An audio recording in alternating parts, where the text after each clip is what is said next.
उस कर्म का तरीका बताओ जिससे कर्म करो और बंधन भी ना हो।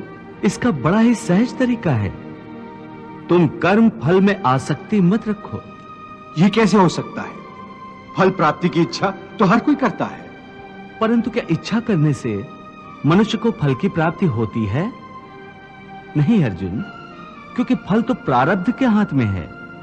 और जो भी मनुष्य फल प्राप्ति की इच्छा करता है, उसका मन फल के बारे में सोचकर अपने कर्म और कर्तव्य से विचलित हो जाता है और उसे वो फल प्राप्त नहीं होता जिसकी उसने इच्छा की थी। पार्थ, मनुष्य केवल कर्म कर सकता है, फल कदापि मनुष्य के अधीन नहीं है। हे केशव, तुम्हारे कहे अनुसार यदि फल प्रारब्ध ने अपनी मर्जी से देना है, तो फिर प्राणी को कर्म करने की आवश्यकता ही क्या है?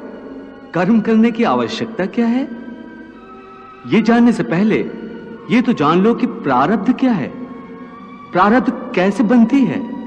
हे केशव, प्रारब्ध क्या है, उसे जानने में क्या मुश्किल है?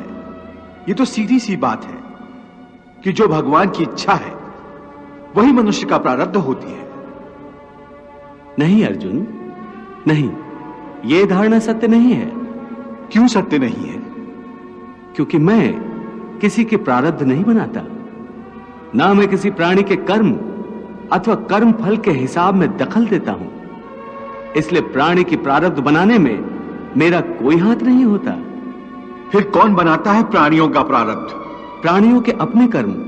अर्थात ये कि प्राणी जैसे कर्म करेगा उसका वैसा ही फल पाएगा। अच्छे कर्म करेगा तो अच्छा फल मिलेगा और बुरे कर्म करेगा तो बुरा फल पाएगा। यही जो प्राणी के अच्छे बुरे कर्मों के अच्छे बुरे फल का हिसाब है, इसी को प्रारब्ध कहते हैं।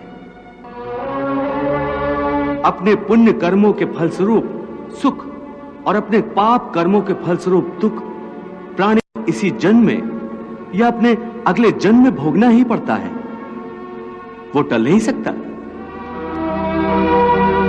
इसलिए अकर्मण्य हुए बिना निरंतर अपने धर्म के अनुसार कर्म करते जाओ और मन में यह पक्का विश्वास रखो कि जिस नियत के साथ तुम कर्म करोगे उसी नियत के अनुसार तुम्हें फल अवश्य मिलेगा।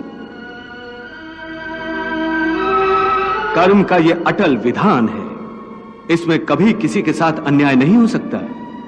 हे अर्जुन, प्राणी का कोई भी कर्म नष्ट नहीं होता, मनुष्य को अपने हर कर्म का फल अवश्य मिलता है।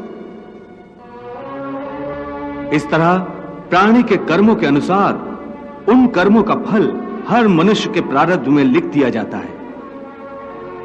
इसी कारण हर जन्म में मनुष्य अपने ही कर्मों के बंधनों में बंध जाता है। इसी कर्म के बंधन में बंध जाने के कारण मनुष्य आवागमन अर्थात जन्म जन्मांतर के चक्रव्यूह में फंसा रहता है और उसे मोक्ष प्राप्त नहीं हो पाता।